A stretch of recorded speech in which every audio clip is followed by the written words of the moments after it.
Now, following the recent discovery of a number of murdered sex workers in Johannesburg, civil society organizations have taken the chance to continue to amplify their calls for the decriminalisation of sex work in the country. The amendment of the Sexual Offences Act has been in the spotlight for many years in the form of parliamentary dialogues with the Department of Justice. However, no concrete changes have been made. That's despite research showing substantial evidence why this move would be viable.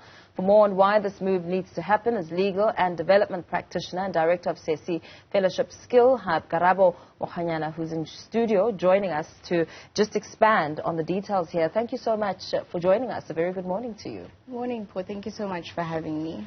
I suppose, you know, this conversation is back because of that gruesome discovery. 6 decomposing bodies of those who may be believed to be sex workers. But the conversation has been ongoing in the background, in the forefront, in the background for quite some time, and no decision has yet been made. Yeah, this conversation has been going on for years. And we've seen that a lot of civil society organizations, sex workers themselves have been at the forefront. You know, there's been lots of marches, lots of stakeholder engagements. However, the Department of Justice is just not budging when it comes to progressing this decriminalization. The calls for consultation got underway towards the start of this year. I mean, we saw the Justice on Constitutional Development Department's Deputy John Jeffrey speaking about the whole process, talking about how many stakeholders he'll rope in, but nothing has happened. Where are the loopholes? I think we still have, obviously, the morality attachment to this type of work, and I think whenever we speak about sex work, there's still an attachment to prostitution. And I think we need to really dumb it down, to really analyze the fact that there's a call for decriminalization and then legalization. And I think people conflate the two, whereas there is a difference between decriminalizing, making sure that those that participate are not necessarily, like the criminal penalties attached to it are now reduced, because that gives effect to a lot of the violations that exist in this industry.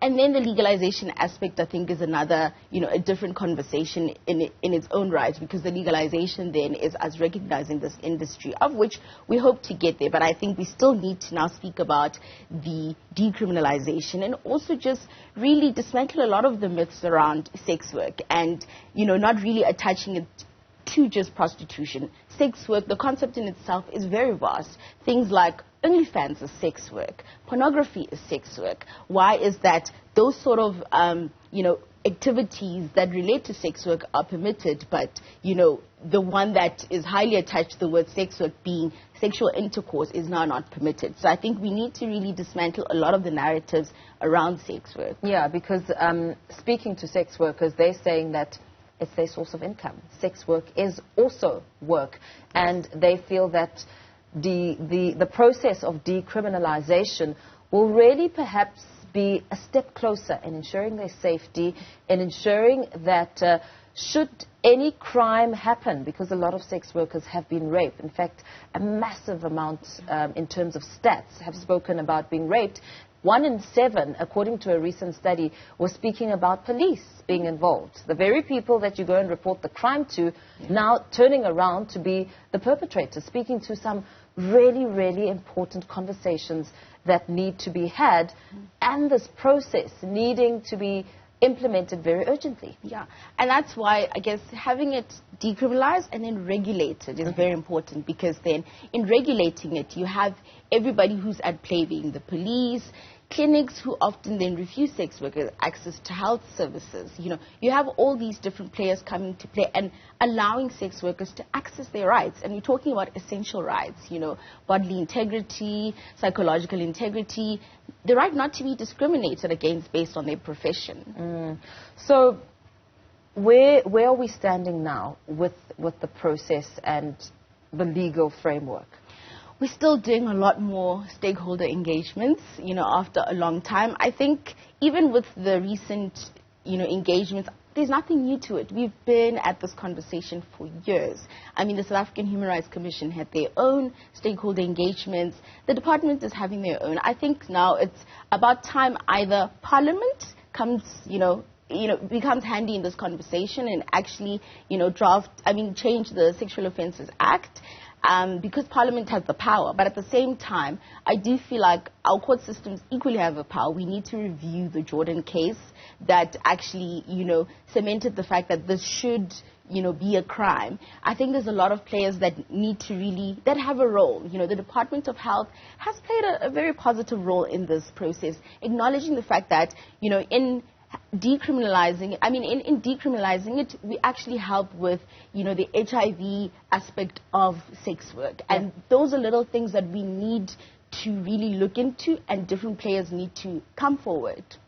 What opportunities do you think the process of decriminalization will enable as it gets underway? Because at the moment, there are municipal bylaws that also come into play. Yes.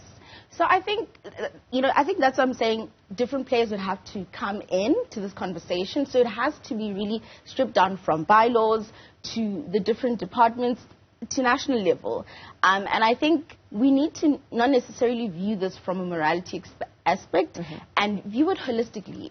It's an entirely new industry. I think that's a really good opportunity for us to be looking into. And definitely, it's easier to basically regulate something that is legalized than regulate something that is illegal. Yeah. Because then you can manage,